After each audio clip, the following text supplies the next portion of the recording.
Karena memang benar-benar tidak ada satu orang pun pendeta yang membenarkan apa yang disampaikan oleh UAS di beberapa tahun yang lalu, bahwa di dalam salib itu ada jin kafir. Tidak ada salah seorang pendeta atau tidak satupun pendeta yang membenarkan hal itu, bahwa di dalam salib ada jin kafir.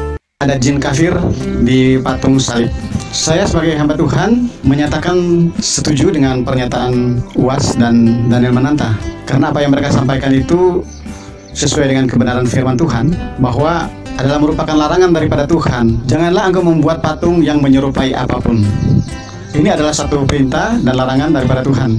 Apa yang disampaikan oleh Daniel Mananta dan UAS, ini satu kebenaran. Tidak ada salah seorang pendeta atau tidak satupun pendeta yang membenarkan hal itu, bahwa di dalam salib ada jin kafir. Ada jin kafir di patung salib.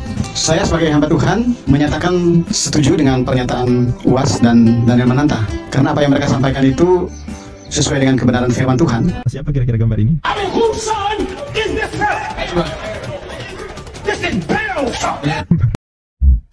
Assalamualaikum warahmatullahi wabarakatuh. Bismillahirrahmanirrahim. Alhamdulillahirrabbilalamin. Asyhadu an la ilaha illallah wa asyhadu anna Muhammadar Rasulullah. Sahabat Fakta Islam TV, kali ini saya akan menampilkan pembelaan Romo Katolik terhadap pembuatan patung dan gambar-gambar suci di gereja.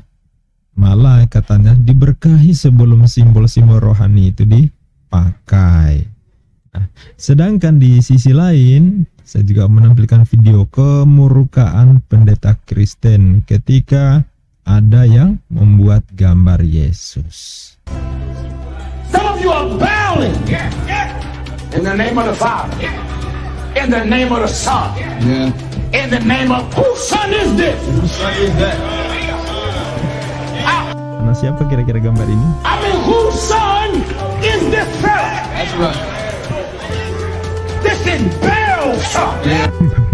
Ternyata sahabat, ini jadi persoalan di Kristen. Jadi sahabat Fakta Islam, di kaum tetangga sebelah itu, walaupun udah 2000 tahun lewat, mereka belum tuntas persoalan menyikapi sosok yang disembah sebagai Tuhan, yaitu Yesus. Ya, Yesus itu diklaim sebagai Tuhan oleh mereka. Nah, mereka bukan hanya mengimani bahwa Yesus adalah Tuhan itu sendiri dalam rupa manusia, Yesus jelmaan atau inkarnasi Bapa dalam rupa manusia, tapi dalam peribadatan pun ya nampaknya nggak ada juknisnya, ya nggak ada aturan khusus yang diajarkan oleh Yesus. Makanya beda denom, beda juga tata cara atau ritual penyembahan peribadatan. Nah, See, a lot of us don't know the impact that imagery has. Oh yeah.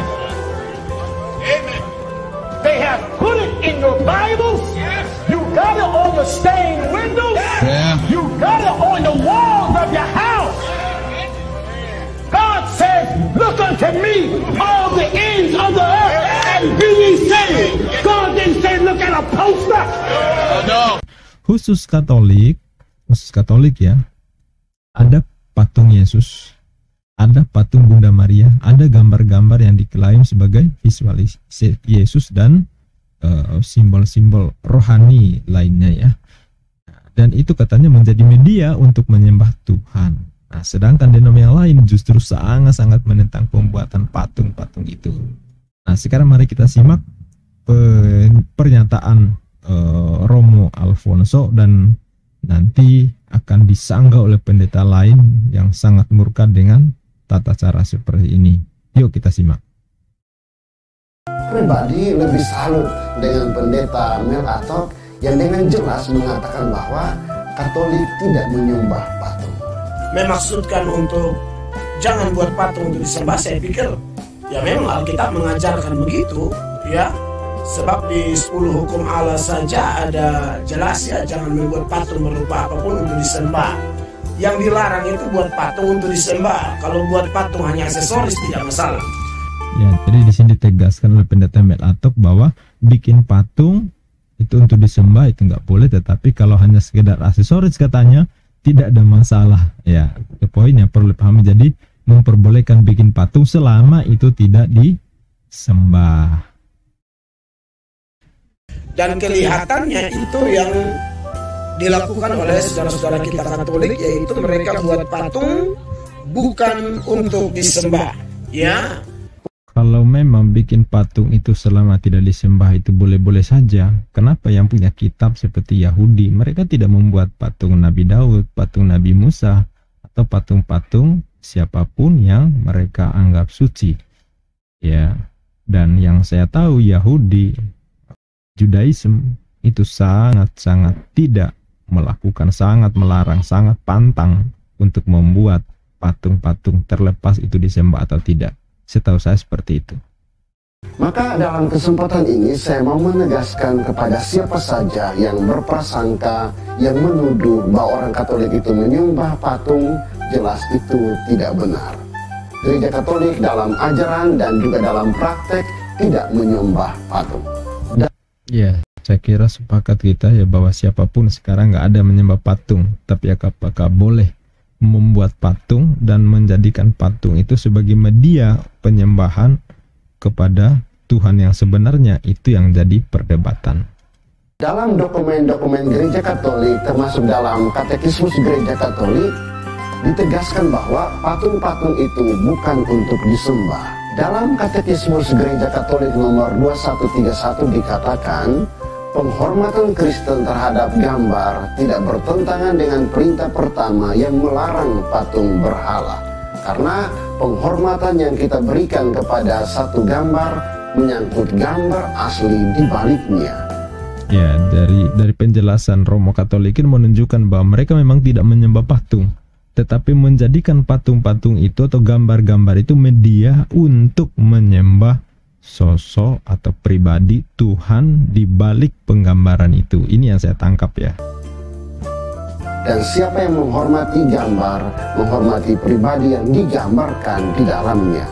Penghormatan yang kita berikan kepada gambar-gambar adalah satu penghormatan yang hikmat, bukan penyembahan. Penyembahan hanya boleh diberikan kepada Allah. Ya, baik, kita sudah dapat poinnya ya. Apa yang dijelaskan oleh Romo Alphonse Kolo ini ya. Oke, sekarang kita menuju ke pernyataan pendeta lain, masih di Indonesia ya. Oke, kita dengarkan bagaimana pendapat tentang pembuatan patung terlepas itu dijadikan sembahan atau tidak. Ya, mari kita simak. Tentang ada jin kafir di patung salib. Saya sebagai hamba Tuhan menyatakan setuju dengan pernyataan UAS dan Daniel Mananta, karena apa yang mereka sampaikan itu sesuai dengan kebenaran firman Tuhan, bahwa adalah merupakan larangan daripada Tuhan. Janganlah engkau membuat patung yang menyerupai apapun. Ini adalah satu perintah dan larangan daripada Tuhan. Apa yang disampaikan oleh Daniel Mananta dan UAS ini satu kebenaran. Saya menonton banyak konten dari hamba-hamba Tuhan, dari apologet, dari para debaters. Apa yang mereka sampaikan itu kok bertentangan dengan kebenaran ya, bertentangan dengan kebenaran firman Tuhan. Ya, dari sini juga tidak semuanya pendeta atau Kristen menyetujui saudaranya di Katolik yang membuat patung-patung itu tadi, karena bagi mereka, bagi pendeta yang satu ini terutama, ia menegaskan bahwa larangan itu sendiri ada pada pembuatan patung, bukan persoalan disembah atau tidak ya. Apa karena mereka ingin mencari dukungan dari konten-konten mereka, ingin mendapatkan banyak viewers? Ya, saya tidak tahu. Kalau saya mempelajari dasar argumentasi mereka ini sangat lemah ya. Para apologeter ini banyak dalil-dalil itu yang didasari dari pendapat banyak orang, dari pendapat tokoh-tokoh masa lalu ya. Mereka terlalu banyak baca buku tetapi mengabaikan kebenaran firman Tuhan.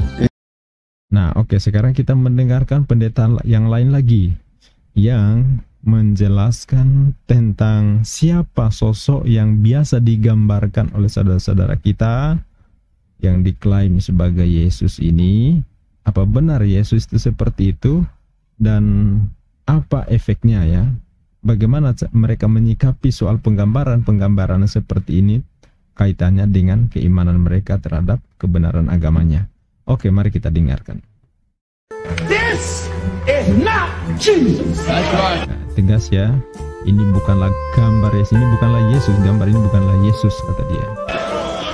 Don't you hear what I just said?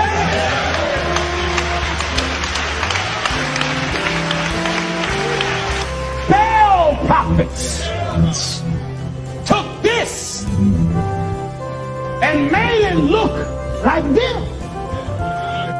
Ya, nabi-nabi Baal mengambil gambar ini dan membuatnya terlihat seperti mereka.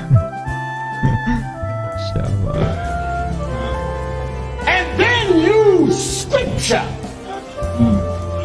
Servants, obey your masters.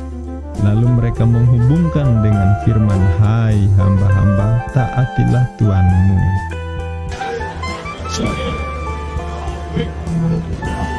And taking that scripture, they manipulated and made themselves that master that the Bible was talking about. Mereka mengambil dan memanipulasi firman itu dengan membuat mereka sebagai Tuhan, sebagai Tuan yang dikatakan dalam ayat tersebut. Wah. Jadi ada ayat, kemudian mereka membuat sesuatu diklaim bahwa itu sesuai dengan perintah Tuhan, gitu maksudnya ya. Sesuai perintah ayat di situ.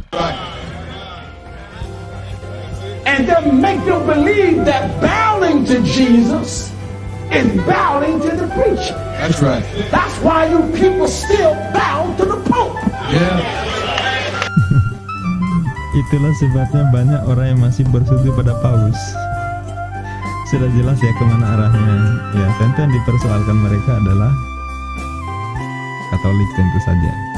Ya, sementara Katolik sendiri mereka juga mengklaim bahwa kami ini adalah induk. Ya, bapak-bapak gereja dari Katolik. Oh yeah. Oh no! If Pope was an apostle like Peter, Amen. Peter said, "Stand up. I'm a man like you." That's right. Jika pada Rasul harusnya mengatakan, berdirilah, jangan sujud kepadaku karena saya hanya manusia seperti kamu. Ya, itu yang dilakukan oleh Santo Petrus. Stand up. Hallelujah. Stand up, I said. That's right. We bow to no man. Thou shalt have No other. Jangan padamu ada Allah lain di hadapanku, dan ini sudah spesifik. No other gods before me. No. Now, many of you have this Banyak di antara kalian memiliki gambar ini di gereja. in your church. Yeah. Lihat kan, sahabat, ini gambar apa nih? Ini sering kita lihat kan, di gambar-gambar di sekitar kita. Ya. And in your house. Yeah. Some of you go and kiss the picture. Yeah. Ada mencium gambar ini. Ya, ini bukan fitnah. Memang nyatanya ada ya. Some of you say that the eyes of statues and pictures cry blood. Yeah. Ya, ada yang berkata bahwa gambar dan patung mengeluarkan air mata, darah. Wah, itu sering juga ya, fenomenal ya. Contohnya patung Bunda Maria mengeluarkan darah, patung Bunda Maria menangis, ya patung Yesus bla bla. Ya sering. Ya, dulu pernah heboh juga seperti itu ya. Yes. Some of you are bowing in the name of the Father, in the name of the Son, Yeah. in the name of whose son is this? Who say that? Karena siapa kira-kira gambar ini? I mean, whose son is this fella? That's right. This is Baal's son. Yeah. Gambar ini adalah anak iblis. Bukan saya ya, bukan saya menyampaikan ini ya, di satu iman dengan kalian sahabat. This is the devil's son. This is the son of a liar. Wow, That's right. luar biasa, keras, tegas, cadas ya. Kalau yang ngomong begini Ustadz atau orang Islam sudah di apa ini kira-kira ya. Tapi ini jelas mereka sendiri. See, a lot of us don't know the impact that imagery has. Oh yeah. Betul ya. Banyak dari kita yang tidak mengerti dari dampak dari gambar ini. Coba kita simak apa yang dia. They have put it in your Bibles. You got it on the stained windows. Yeah. You got it on the walls of your house. God said, "Look unto me, all the ends of the earth, and be ye saved." God didn't say, "Look at a poster." Oh no.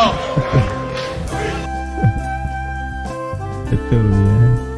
Tuhan mengatakan, pandanglah pada Sodako jangan diartikan seorang memandang gambarnya seperti itu, gambar di poster, di spanduk, di patung gitu ya, rasional. So what happened? Now let's understand, the religion, so-called Christianity, promotes this. Did you hear? I think Christianity promotes this. Holiness destroys it. Tetapi kesucian yang menghancurkan hal ini, betul ya. Jadi yang membuat gambar-gambar begini ya, itu bukan Muslim, tetapi mereka sendiri. Jadi kalau kita sering disebut bahwa kalian menghina Yesus, sebenarnya menghina Yesus itu siapa? Kita sama sekali tidak punya keinginan dan sangat dangkal sekali kalau kita sampai menghina Yesus. Apalagi yang kita imani sebagai Isa alaihissalam, sangat-sangat dilarang. Kita harus menghina Nabi yang kita imani sebagai Nabi suci yang diturunkan pada Bani Israel, dan kita tidak boleh membeda-bedakan apalagi menistakan Nabi yang disucikan, yang diangkat oleh Allah untuk melayani, untuk menggembala istilahnya ya dalam bahasa mereka kepada umat yang diberikan oleh Tuhan kepada mereka.